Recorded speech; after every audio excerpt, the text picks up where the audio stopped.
इस मूवी के स्टार्ट में हम डे नाम के एक लड़के को एक ड्राई पूल में सोया हुआ देखते हैं। जैसे ही उसकी आंख खुलती है तो वो अपने हाथ को देखता है जो बहुत ज्यादा इंजर्ड था। उसके हाथ के साथ साथ उसकी पूरी बॉडी जगह जगह से इंजर्ड थी। अब पूरी तरह होश में आने के बाद वो अपनी पाँव की तरफ देखता है तो उसे पता चलता है कि एक क्रोकोडाइल उसका पाँव खा रहा है और साथ ही क्रोकोडाइल उसे अपनी तरफ खींच रहा था। डे उस क्रोकोडाइल से बचने के लिए अपने दूसरे पाँव का यूज करता है जिससे क्रोकोडाइल उसका पाँव छोड़ देता है और उसके पीछे आने की कोशिश करता है और डे उस क्रोकोडाइल से दूर रहकर ही एक बकेट से उसे मारता है। पूल के बाहर से डॉग इस सारी सिचुएशन को देखकर बार्क कर रहा था। अब मूवी में जैसे ही कैमरा जूम आउट होता है तो हमें दिखाया जाता है कि डे एक बहुत गहरे पूल में है जहाँ से बाहर निकलने के लिए स्टेयर्स तक नहीं थी और यहीं से मूवी का सीन कट होकर 6 दिन पहले का सीन दिखाया जाता है जहाँ वही पूल पानी से फुल दिखाया जाता है। डे पानी में फोटोशूट कर रहा था। यहीं पर पानी के अंदर एक सोफा गिराया जाता है जिस पर एक मॉडल जोकर के मेकअप में पोज कर रही थी।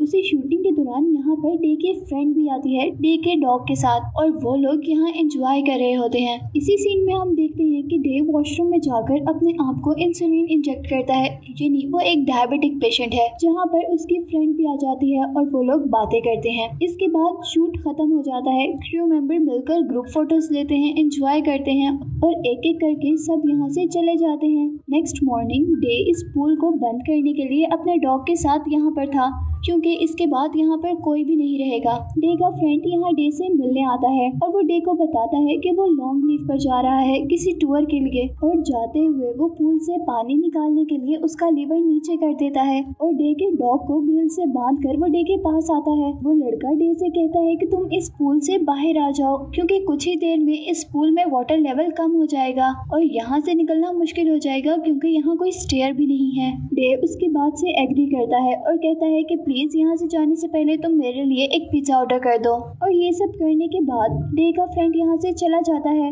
और गलती से डे फ्लॉटी पर पूल में ही सो जाता है। कुछ देर बाद डे अपने डॉग के बार करने पर उठता है और जैसे ही वो पूल से बाहर निकलने की कोशिश करता है तो उसे फील होता है कि पानी पूल में बहुत नीचे आ गया है यानी वाटर लेवल बहुत कम हो गया है। वो यहाँ से निकलने की बहुत कोशिश करता है जिसमें उसके नेल्स भी टूट जाते हैं और फिर जब उसे लगता है कि वो बाहर नहीं निकल पाएगा तो वो हेल्प के लिए आवाज लगाता है। कैमरा जूम आउट होता है और दिखाया जाता है कि वो एक सुनसान जगह पर है जहाँ कुछ भी नहीं था और उसकी मदद के लिए कोई भी नहीं आ सकता था। यही हम देखते हैं कि डे का फोन पूल के पास ही चार्जिंग पर था और किसी की कॉल आने पर उसका फोन पूल की एज पर आ जाता है। पर इससे पहले कि डे वो फोन कैच करता वो चार्जिंग वायर के साथ लटक जाता है। डे अब उसे उतारने के लिए जंप करता है पर फोन पानी में गिर जाता है और डेड हो जाता है। इसके बाद वो वाटर लेवल को कम होने से रोकने के लिए अपना वहाँ एक कपड़ा ड्रेन में डाल देता है और जब डे ये काम कर रहा होता है तो उसी दौरान पिज्जा डिलीवरी मैन आता है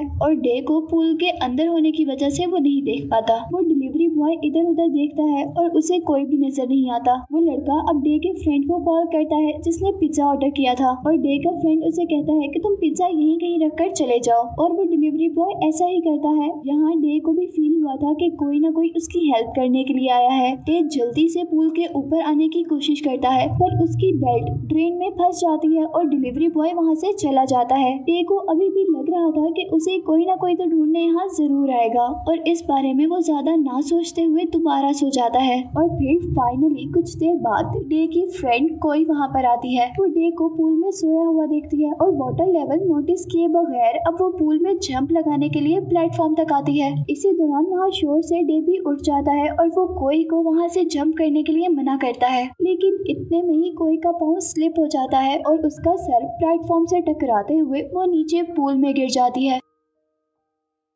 कोई के सर पर चोट आने की वजह से वो बेहोश हो जाती है। डे जल्दी से कोई को पकड़कर फ्लॉटी पे लिटाता है और पूल में बड़ी रोप की हेल्प से वो उसकी ब्लीडिंग रोकने की कोशिश करता है। अब कुछ ही देर में रात हो जाती है और वाटर लेवल खतरनाक हद तक कम हो जाता है। डे कोई की इंजरी नोटिस करता है और जैसे ही वो उसके सर पर हाथ लगाता है तो उसके हाथ पे एक ब्लड क्लॉट आ जाता है। डे ये सब देखकर बहुत ज्यादा परेशान हो गया था और उसी दौरान डे का डॉग बार्किंग स्टार्ट कर देता है क्योंकि यहाँ एक क्रोकोडाइल मेन एंट्रेंस इंटरेस्ट से उस पूल की तरफ बढ़ रहा था। डे भी क्रोकोडाइल को देख लेता है और वो अपने डॉग से चुप रहने को कहता है, लेकिन इससे पहले कि वो क्रोकोडाइल डॉग को खाता, क्रोकोडाइल का पाँव स्लिप हो जाता है और वो भी पूल में गिर जाता है। और यहाँ ये सिचुएशन डे के लिए बहुत ज्यादा क्रिटिकल हो गई थी, क्योंकि एक तरफ उसकी इंजर्ड फ्रेंड थी और दूसरी तरफ ये खाली खतरनाक पूल जिसमें से वो निकल नहीं पा रहे थे, और तीसरा यहाँ पर क्रोकोडाइल आ गया था। और इस सबसे बुरी बात ये थी कि यहाँ दूर दूर तक कोई उसकी मदद के लिए नहीं आ सकता था, और ना ही अब उनके पास खाना था और ना ही पानी। यहाँ अभी तक वो क्रोकोडाइल डे और उसकी फ्रेंड को नहीं देख पाता, और रात गुजर जाती है और सुबह तक वो पूल बिल्कुल खाली हो जाता है। डे की फ्रेंड कोई अभी भी बेहोश थी और क्रोकोडाइल पूल की दूसरी तरफ मुंह खोले सो रहा था। डे अब दोबारा कोई को देखता है, उसके सर से बहुत ज्यादा ब्लीडिंग हो रही थी। डे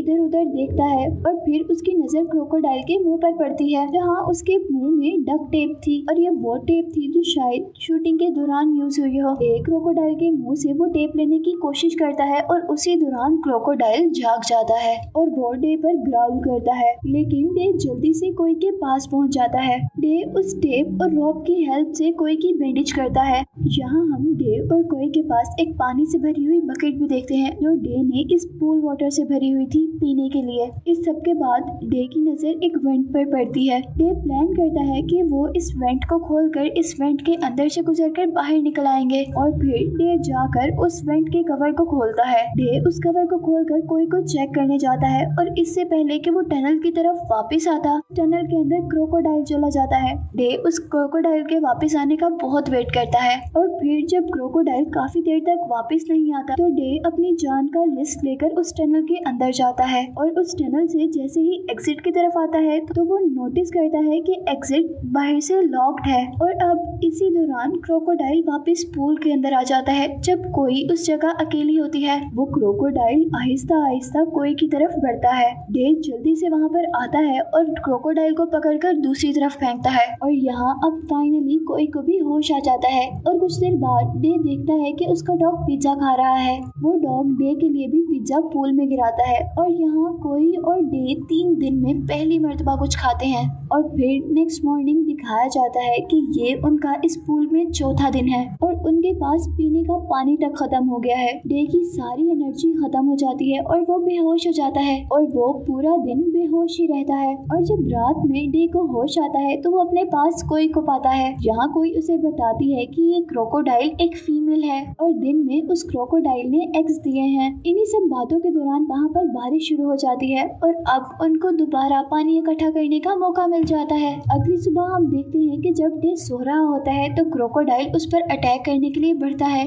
लेकिन इससे पहले कि क्रोकोडाइल उस पर अटैक करता वो ड्रेन में गिर जाता है। यहाँ डे भी नींद से उठ जाता है और वो जल्दी से उस क्रोकोडाइल को उस वेंट के अंदर ही बंद कर देता है। और इसके बाद अब डे और कोई ड्राई ग्रास और डे की ग्लासेस की हेल्प से फायर ऑन करते हैं, और अब वो अपने फूड के तौर पर उस क्रोकोडाइल के एग बॉईल करते हैं। और फिर रात के वक्त वो लोग पूल की एज पर सोफा लेकर आते हैं और वहाँ से बाहर निकलने की कोशिश करते हैं, लेकिन वो दोनों मिलकर भी यहाँ से बाहर नहीं निकल पाते। इसके बाद डे और कोई हार मान लेते हैं। उनको अब ये यकीन भी नहीं था कि वो कल सुबह का सूरज भी देख पाएंगे कि नहीं। और फिर अब दोबारा एंट्री होती है क्रोकोडाइल जैसे ही अपने एक्स को खाली देखती है तो वो डे पर अटैक करने के लिए बढ़ती है, लेकिन उससे पहले ही डे वेंट के अंदर चला जाता है और अपने ऊपर कवर कर लेता है। और जैसे हमने मूवी के स्टार्ट में देखा था कि डे एक डायबिटिक पेशेंट है, उसे इंसुलिन की जरूरत पड़ती है, और अब उन्हें 5वां दिन हो गया था, वो इस पूल में थे और डे की तबीयत खराब होना शुरू हो गई थी। इसी दौरान डे वेंट की आउटसाइड एंट्रेंस पर देखता है कि वहाँ एक इंसुलिन इंजेक्शन है। डे उस इंजेक्शन को अपने करीब करने की कोशिश करता है, लेकिन अनफॉर्चुनेटली वो इंजेक्शन टूट जाता है। और इस सब के बाद डे और कोई रोने लग जाते हैं, पर तभी डे की नजर एक केस पर पड़ती है जो कि उसका इंसुलिन केस था, जो डे के फ्रेंड से गलती से इस ड्रेन के अंदर गिर गया था।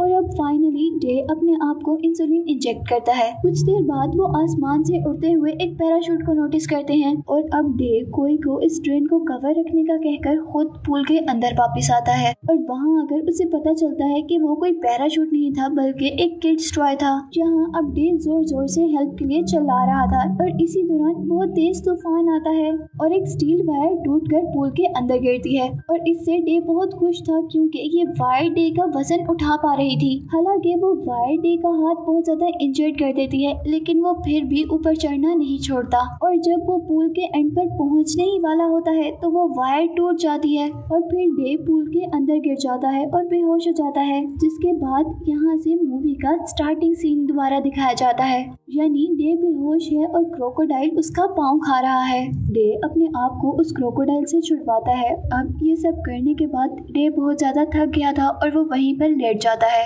कोई अभी भी उस टनल के अंदर थी और रात में बारिश स्टार्ट हो जाती है। क्योंकि वो टनल ब्लॉक थी इसलिए उसमें पानी भरना शुरू हो जाता है। कोई डे को बुलाने के लिए एक बैरल बजाती है और ये सुनकर डे दोबारा टनल के अंदर जाता है। इस बार वो टनल की दूसरी साइड पर जाने का डिसाइड करता है, पर ये उसके लिए अच्छा नहीं होता क्योंकि टनल की दूसरी साइड पर भी एक और पूल था जो कि इससे भी ज्यादा गहरा था। अब ये उनका पूल में 7वां दिन था और फाइनली यहाँ पे 2 लोग आते हैं। वो लोग उस पूल के पास अपना पैराशूट टॉय देखने आए थे। वो एक लैडर को पूल के अंदर एंटर करते हैं और अपना पैराशूट ले लेते हैं। क्योंकि क्रोकोडाइल सोफे के अंदर छुपा हुआ था इसलिए वो उसे नहीं देख पाते। ये दूसरे पूल में से इन लोगों की आवाज सुनता है और हेल्प के लिए पुकारता है, लेकिन जब तक वो अपने पहले पूल में पहुंचता है तो वो लोग जा चुके होते हैं। लेकिन अच्छी बात तो ये थी कि लैडर अभी भी वही थी। यहाँ दोबारा बारिश शुरू हो जाती है। डे जल्दी से लैडर की तरफ जाता है, लेकिन लैडर तक पहुँचने से पहले क्रोकोडाइल डे पर अटैक कर देता है और दूसरी तरफ वो टनल जहाँ पर कोई थी वो पूरी पानी से फुल हो जाती है और डे को लगता है कि कोई वहाँ पर मर गई होगी। यहीं पर क्रोकोडाइल भी डे को मारने ही वाला था कि तभी कोई अपने जिंदा होने का साइन देती है। कोई को जिंदा जानकर डे को होप मिलती और वो अब उसे बचाने के लिए पहले क्रोकोडाइल से लड़ता है और अब मौका देखते ही वो एक बहुत बड़ी स्टिक की हेल्प से क्रोकोडाइल को मार देता है और फिर डे लैडर की तरफ जाता है। लेकिन इससे पहले कि वो लैडर को पकड़ता, लैडर एकदम से दूर चली जाती है क्योंकि लैडर जिस बैरल से अटैच थी वो बैरल मूव हो जाता है और अपने ही साथ लैडर को भी ले जाता है। डे यहाँ पर होपलेस हो गया था क्योंकि ये डे की सर्वाइवल की लास्ट होप जो कि खत्म हो गई थी। इसी दौरान कोई विस्लिंग करती और यहाँ पर डॉग कोई की तरफ अट्रैक्ट होता है। डे उस डॉग को जंप करने से मना करता है, लेकिन वो डॉग जंप कर देता है और अब वो डॉग अपनी चैन के साथ उस पूल के अंदर लटक रहा था और वो लटके लटके मर जाता है। डे अब गुस्से में आ गया था और उसे फाइनली अब कोई को किसी न किसी तरह बचाना था। वो अपने आप को करेज करता है और फिर पूल में लटके हुए उस मरे हुए डॉग की हेल्प से वो पूल से बाहर आता है और आखिरकार वो 7वें दिन उस पूल से बाहर निकल ही आया था। वो जल्दी से उस वेंट की तरफ जाता है जहाँ अंदर टनल में कोई थी। डे एक पाइप की हेल्प से उस वेंट को खोलने की कोशिश करता है, लेकिन डे अनबैलेंस होकर दोबारा उसी पूल में गिरने वाला था और लकीली वो पूल का एज पकड़ लेता है और दोबारा बाहर आ जाता है। वो जल्दी से वेंट में जाता है जहाँ कोई उसे बेहोश मिलती है। पहले तो उसे लगता है कि कोई मर गई, लेकिन CPR और बहुत सी एफर्ट्स के बाद डे कोई को बचाने में कामयाब हो जाता है और वो दोनों हग करते हैं और इसी के साथ ये मूवी एंड हो जाती है।